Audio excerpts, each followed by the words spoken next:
हमेशा ज़िंदा रहने की ख़वाहिश और हमेशा के लिए इस्तिश्ना, यानी इमॉर्टैलिटी और इम्यूनिटी। इसके बारे में, इसकी तारीख़ के बारे में थोड़ा बताने की कोशिश करूँगा कि हमेशा ज़िंदा रहने की ख़वाहिश का जो इंसान की तबीयत के साथ, जो इंसान की ख़वाहिश का क्या ताल्लुक़ है, और हमेशा के लिए जो इस्तिश्ना है उसकी तारीख़ क्या है। देखा जाए, जब कि इंसान की ज़िंदगी का अब ज़हूर हुआ, जब कि इंसानियत चली है, आप कुछ भी कह सकते हैं, जब बिग बैंग से लेकर आज तक हम जिस मकाम में पहुँचे हैं, एक चीज़ जो है उसके लिए इंसान हमेशा के लिए मुतलाशी रहा है। उसके रिसर्च भी होती है, ये काफ़ी स्टोरियाँ भी मशहूर हैं। अगर आप देखें जो हैरी पॉटर है, जो मूवी है उसके वो भी देखें, और इस तरह की और काफ़ी मूवी बन चुकी हैं। हैरी पॉटर का मैं नाम सिर्फ इसलिए लिया है कि ज़रा मशहूर है, वो सारे लोग जानते हैं उसके बारे में। वो इमॉर्टैलिटी, इमॉर्टैलिटी का मतलब होता है हमेशा ज़िंदा रहना। अगर आप रिलीजियस, अगर आप मज़हबी स्टोरियाँ भी सुने, ओवरऑल स्टोरी सुने, फ़िलॉसफ़िकल भी सुने, तो इंसान के अंदर ये ख़्वाहिश जो है एक शिद्दत से पाई जाती है कि मैं हमेशा के लिए रहूँ, जब तक दुनिया कायम रहती है। अगर मैं झूठ ना बोलूँ, अगर सच बात करूँ, तो मेरे अंदर भी ये ख़्वाहिश जो है ये शिद्दत से है कि मैं मरना नहीं चाहता। अब मैं वैसे आपके सामने खुल के बात कर रहा हूँ। अगर अक्सर भी ये लोग हैं, कौन ज़िंदगी में मरना चाहता है, मसला अनलेस कि आप ज़िंदगी से बहुत ज़्यादा तंग हों या कहीं से तंग ना भी हों। ओवरऑल हर बंदे की ख़्वाहिश होती है कि हमेशा के लिए रहूँ। अक्सर आप देख रहे होते हैं कि अगर आप किसी बंदे को दफ़ना के आते हैं, अपनी मोहब्बत पर प्यार करने वाले को, किसको भी दफ़ना वगैरह के आते हैं ना, तो आप उस वक़्त आपको ये प्रोसेस में नहीं होता कि जाके कल कल को मुझे भी कोई दफ़नाने आएगा। हमेशा इंसान ये सोच रहा था मेरे तो एक वक़्त के रहना है। इसके बारे में मैं पहले भी बात कर चुका हूँ। तो ये जो ख़्वाहिश जो है, इसके बारे में काफ़ी ज़्यादा मिथिकल स्टोरीज़ मशहूर हैं। हालाँकि कि 300 एडी जो है, आप कह सकते हैं आज से तकरीबन 2400 साल पहले की बात है, कि अल्केमिस्ट की एक थ्योरी के मुताबिक उन्होंने एक स्टोन या डिस्कवर कर लिया था। उस स्टोन के ज़रिए आप हमेशा के लिए ज़िंदा रह सकते हैं। ये मिथिकल किस्म की स्टोरीज़ है। ये आपको सिर्फ ऐसे एग्जाम्पल के तौर पर पेश किया है कि इंसान के अंदर ये ख्वाहिश जो है ना, हमेशा के लिए पाई जाती है। इवन कि इस वक्त भी साइंटिस्ट जो रिसर्च है अमेरिका के अंदर मुकम्मल तौर पर ये एक साइट पे रिसर्च जारी है, जिसमें काफ़ी बिलीनियर जो हैं, जो अरबपति लोग हैं, उसके में काफ़ी ज़्यादा उसके अंदर उन्होंने कंट्रीब्यूट किया है। और कई जो बंदे मर चुके हुए हैं, उन्होंने अपने आप को वहाँ पे फ्रीज़ कर दिया हुआ है कि साइंस जब एक हद तक पहुँच जाएगी, कब वो टेक्नोलॉजी डिस्कवर कर लेगी, तो हमें दोबारा ज़िंदा कर लिया जाएगा। यानी अब हम अंदाज़ा कर सकते हैं कि ये ख्वाहिश जो है ना इंसान की, आप कहते हो यार हम 10 हम ये कहना चाहना, मैं आपको ये कहना चाहता हूँ, ये ख्वाहिश अपने साथ इंसान लेके आया है, और ये आगे चलती रहेगी। इस पर रिसर्च होती रहेगी। साइंस ने काफ़ी हद तक तरक्की कर ली है। अब इसके ऊपर बहुत ज़्यादा काम जारी है। कोई बाइद नहीं है भाईजान, आज से 100 साल बाद, 200 साल बाद इंसान इसको भी ओवरकम करने में कामयाब हो जाए। हमेशा के लिए रहने की ख्वाहिश होती है। अब उसके साथ दूसरी बात देख ली, दूसरी चीज़ जो इंसान के अपने काबू में है, वो ये है कि हमेशा के लिए इस्तिश्ना लेना, यानी उसे कहते हैं इम्यूनिटी इंग्लिश के अंदर। उसके ऊपर क्योंकि इंसान का उस पर काबू है ना अभी तक, उसमें ज़्यादा साइंटिस्ट होने की ज़रूरत नहीं है। उसमें सिर्फ आपके पास ताकत होना ज़रूरी है। ताकत किसी किसी सूरत में भी हो सकती है। वो या तो आपका पार्लियामेंट वगैरह में, जो सो कॉल्ड जमहूरियत का नाम दिया हुआ है, वहाँ पे आपको 2/3 अक्सरियत वगैरह हो जाए, और अगर आप प्रेसिडेंट है तो आपके पास सारी ताकत मौजूद है। और अगर आप ताकतवर हैं, जिसमें अगर आप या तो डिक्टेटर हैं या हाइब्रिड किस्म का सिस्टम है, जो सिस्टम जिसे नहीं कहते, पाकिस्तान का सिस्टम है, उसके अंदर आप जो मर्जी करवा दिए अपनी मर्जी का काम। तो उसी को सामने रखते हुए आप पता है पाकिस्तान में जो 27th जो अमेंडमेंट हुई है, उसके बारे में ज़्यादा मेरी वीडियो मौजूद है, आप जाकर चेक कर सकते हैं।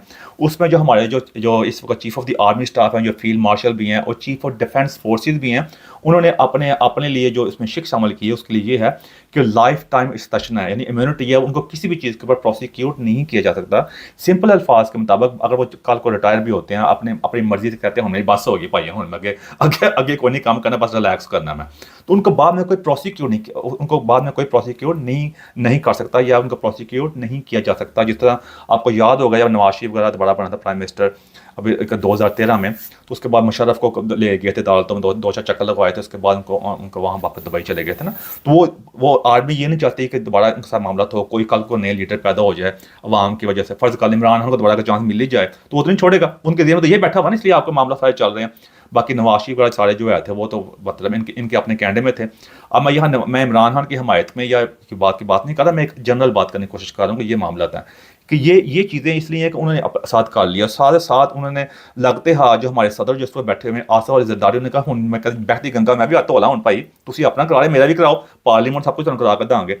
तो उसमें आसिफ जरदारी ने भी अपने लिए लाइफ टाइम इस्तिश्ना ले लिया। उसके पता के बाद में जब जब इमरान खान की हुकूमत आई थी, तो उसको भी काफ़ी दाल के चक्कर लगाने पड़े थे। आपको ये भी पता होना चाहिए कि नवाज शरीफ की हुकूमत थी, जो जरदारी जो था, वो काफ़ी देर तक जेल के अंदर रहा था।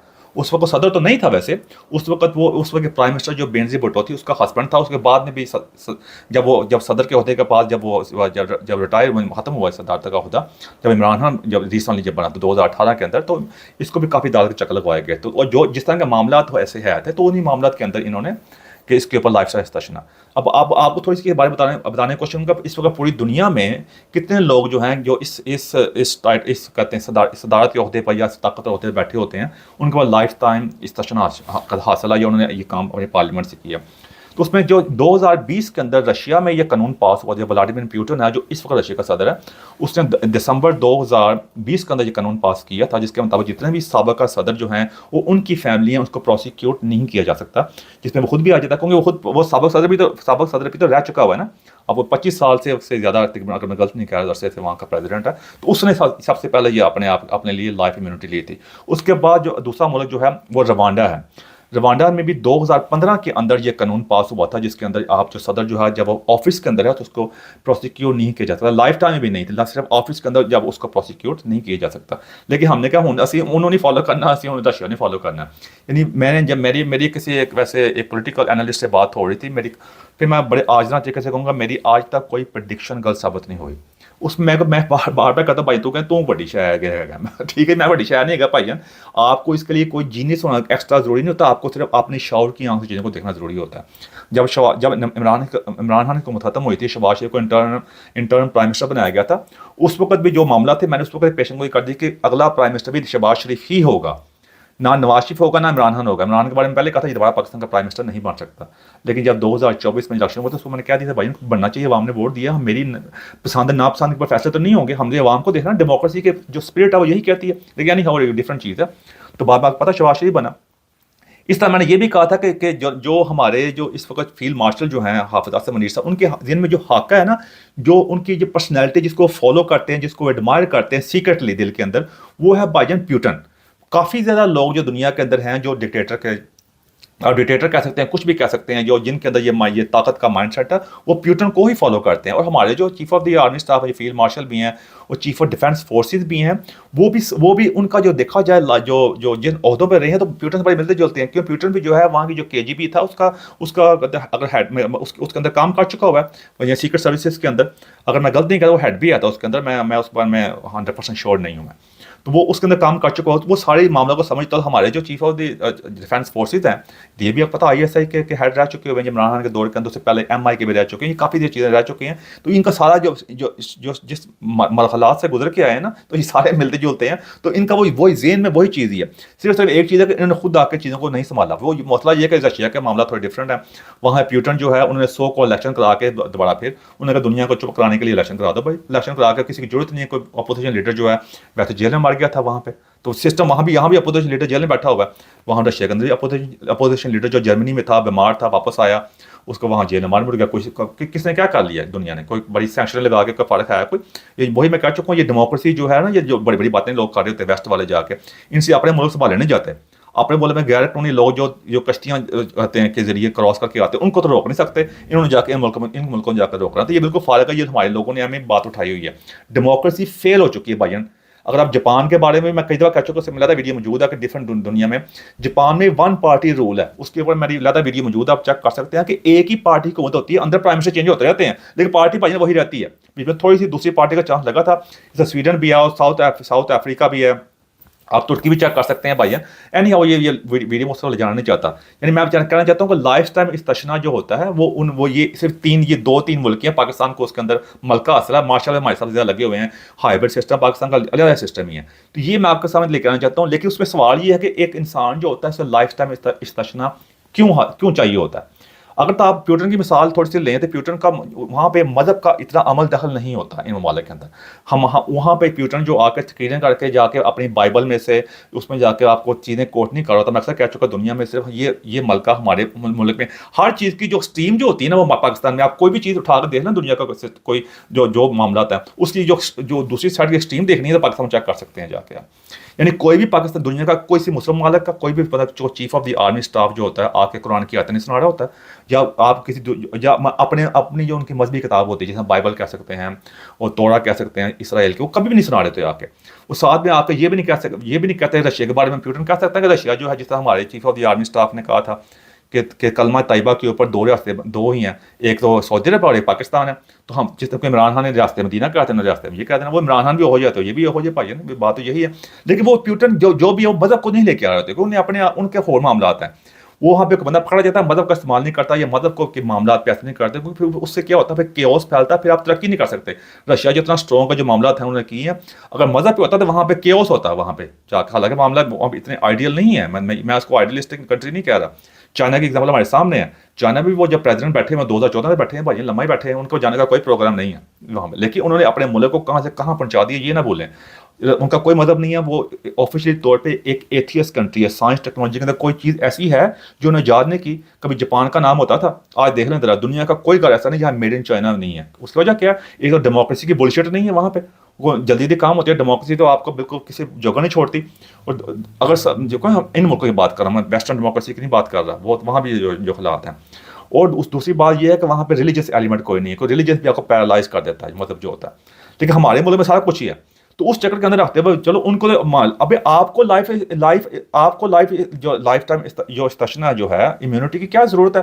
आप हमारा तो हमें तो इस्लाम की जो बातें कोट कोट के रोज पलाई जाती हैं कि यहाँ पे इस्लाम या जो इंसाफ के ऊपर है आपका, आप हमारे हज़रत उमर रज़ी अल्लाह अन्हु की एग्जाम्पल सुनाई जाती है कि उनको जाके बंदे ने पूछ लिया था उनकी चादर के बारे में, वो सुना बचपन से हमारा दिमाग ख़राब किया हुआ है। देखिए अब उसकी एक्शन डिफरेंट है जाके। वही मैं कह रहा हूँ कि अमीर का इस्लाम मज़हब कुछ हो रहा है, गरीब का मज़हब कुछ हो रहा है, अमीर के लिए कानून कुछ हो रहा है, गरीब के लिए कुछ हो रहा है। इसलिए ये मामला सारे गरीबों को मजहबी इसलिए इतना ज़्यादा सोशल मीडिया के जरिए ओवरऑल वो जाके ऐसे ऐसे उलमा कराम बैठाए होते हैं जिनकी सोचें चेक कर लें जाके, इतना ज़्यादा मजहबी मज़हब के इनको इतना ज़्यादा कर दिया गया कि वो उससे बाहर आप सोच नहीं सकते। और ये चीज़ें उनको ताकतवर हजरात को सूट करती हैं। इसलिए तो आप चेक कर सकते हैं सारे, कोई ऊपर उठने को तैयार नहीं होता कि ये अब आपके सामने है। तो अगर इनकी बातों का मदद का मान लिया जाए तो फिर आपको लाइफ टाइम इस तशना की ज़रूरत ही क्या है? कि अगर जब आप मदद के सारे मामला हैं, आप कह रहे हैं कि रियासत तैयबा के आप हैं और कहते हैं वहाँ के हेड हैं, फिर आप इस्लामी फ़ौज के सरबराह हैं, इस्लाम को बोलबाला कर रहे हैं, अल्लाह की फ़ौज जैसी कई बातें आप कह चुके हैं, फिर आपको लाइफ टाइम इस तशना को चाहिए भाई। जब सब चीज़ें अल्लाह की दी फॉलो कर रहे हैं तो फिर आप अल्लाह पर यकीन करें, कल को एक दिन वापस हर बंदे ने वापस अल्लाह की तरफ लौट के जाना है। तो अल्लाह ताला खुद ही साफ कर लें, जो मामला तो हो गए, आप दुनिया में अपने मामला करें तो अल्लाह ताला उसके आपके आसानी पैदा करेंगे, लेकिन नहीं। यही वजह सारी, और इसी चीज़ ने आज हमारी पूरी मुस्लिम दुनिया में कह चुका हूँ मैं ज़्यादा भी बात नहीं करना चाहता। 1000 साल में दुनिया को हम एक चीज़ भी नहीं दे सके। किसी साइंस टेक्नोलॉजी के अंदर कोई चीज़ हमारी एक नहीं है, सिर्फ हमारी बातें हैं। और इसी बातों ने आज जाके पूरी इतनी बड़ी पॉपुलेशन जो है उसका दिमागी तौर पर सत्यानाश कर दिया हुआ। पासपोर्ट की वैल्यू हमारी चेक कर सकते हैं, हमारे साथ वो इंडिया बैठा हुआ है, उनके अपने मसले मसाइल हैं। और ये चीज़ें हमारी जनरेशन चलती आ रही हैं। ये आज हमारे हाफिज़ आसिम मुनीर साहब हैं, कल कोई और होंगे। मैं तो इनके बारे में यही कहा भाईजान, अगर आपने सारी सब चीज़ों को अपने अंदर समेट ही लिया तो फिर कोई ऐसा काम करिए ताकि हिस्ट्री कम अज़ कम बाकी मामला में अगर आपको बातें करेगी यार उसने ये किया था वो किया था, कम अज़ कम अच्छे काम कर जाएँ आप, को स्ट्रीमलाइन कर दें चीज़ों को, तब भी बेहतरी हो सकती है। लेकिन वो मैं आपके सामने, मेरा मकसद आपके सामने था सारी चीज़ों को लेकर आने का। भाई लाइफ स्टाइल इस्तेशना यहाँ से चीज़ें आपके लिए सीखने के लिए हैं। आपको सीखने के लिए ये है कि ये देख लें, ये मज़हब के मामला चेक कर लें भाई। तो अपने मज़हब की जो हमने दकियानुसी किस्म की सोचें, जो किस्से कहानी झूठी किस्से कहानी है, मेरी बात लिख लें, आपको जितने किस्से कहानी है गौस पाक की कहानी सब झूठी है, बुलशिट है। उसका हकीकत से कोई ताल्लुक नहीं है। मैं जो मर्जी मुझे कह लो जाके कि अगर हकीकत से कोई भी चीज़ों को अपनी पर्सनल लाइफ पे जो लोग आपको सुना रहे होते हैं उनकी पर्सनल लाइफ पे लागू करके चेक कर लो, थोड़ा सा चेक कर लो, पता चल जाएगा आपको आंसर मिल जाएगा। अगर आप सही शौर की आंख से, सच की आंख से देखेंगे जाकर, अदरवाइज भाई जिस तरह कीड़े मकोड़े की ज़िंदगी गुजार रहे हो ऐसे गुजारते रहोगे, मुझे क्या फ़र्क पड़ेगा इन चीज़ों से। मैं आज जो मैं कल को नहीं होऊंगा, मेरा तो आपके सामने चीज़ों को होता सच्चाई के साथ, सच के साथ आपके सामने लेकर आने का। मैं कई बार कह चुका हूँ, मेरी कोई बात झूठ है, गलत है, मुझे बताएं। मैं ओवर एग्जैजरेट करता हूँ, अपनी तरफ से मसाला लगाता हूँ जाके, इधर उधर की बातें सुना के या झूठ बोल के अपनी वीडियो। तो मुझे तो 2-4 बंदे देखते हैं भाई, आप मुझे बता सकते हैं, वीडियो में डिलीट कर दूंगा। मेरे ये पैसे कमाने का जरिया नहीं है। मैं तो ऐसे अपने वैसे एक रिलैक्स होकर आपके सामने चीज़ें बयान करता। मेरे भी अंदर वो एक है ना, वो कहते हैं वो कीड़ा बैठा है जो कहता है यार हम अपना फ़र्ज अदा करना चाहिए थोड़ा सा अपने मुताबिक। वो मैं आपके सामने डालता हूँ। तो मेरा मकसद आपके सामने ये चीज़ें रखने का। आगे आप फैसला खुद ही कर लें, ज़िंदगी आपने किस तरह लेके जानी है, अपनी आने वाली नस्लों को आपने किस डायरेक्शन में डालना, ये मैं आपके ऊपर छोड़ता हूँ। एंड को मेरी कैसी बात जब क्वेश्चन लगी उससे मदद चाहता हूँ मैं।